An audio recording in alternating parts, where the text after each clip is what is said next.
Hi! So, maybe you are wondering, why psychiatry? After all, it's a field of work where you need to do a lot of talking. And as someone still learning the language, talking was not exactly my strong suit. Well, how can I put this in a nicer way? I simply haven't thought about it. That's right, it didn't occur to me that learning a new language and using it extensively in your work will be a massive challenge, to say the least. I honestly didn't know what I wanted during university. At first, like most freshmen, I wanted to be a surgeon.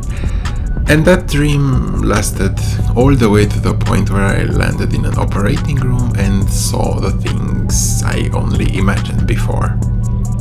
And the smell, and the jokes. It smelled like in a butchery.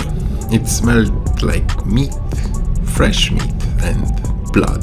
A very strong organic smell combined with a copious amount of antiseptic. And in that moment, I knew that the surgeon's dream was over. Then I wanted to be something that has to do with microbiology, since germs and viruses fascinated me.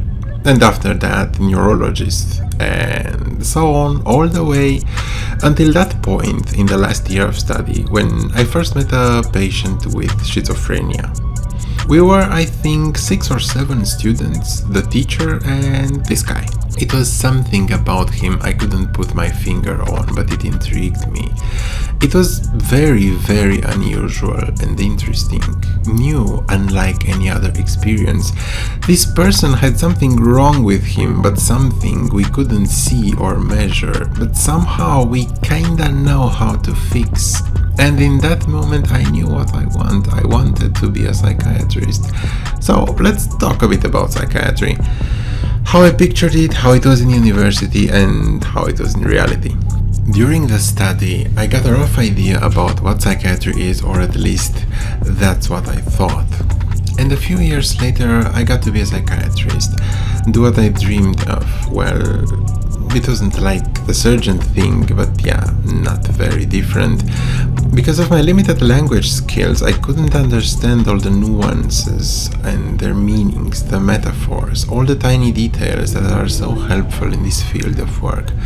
And when it comes to talking with a patient, yeah, you can imagine how that went.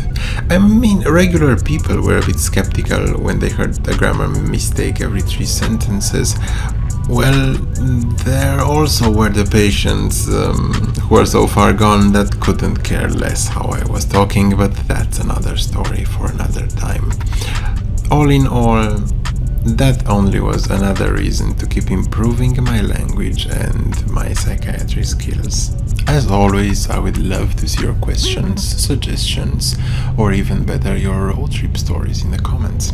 Have a wonderful day or night, and I'll see you again soon.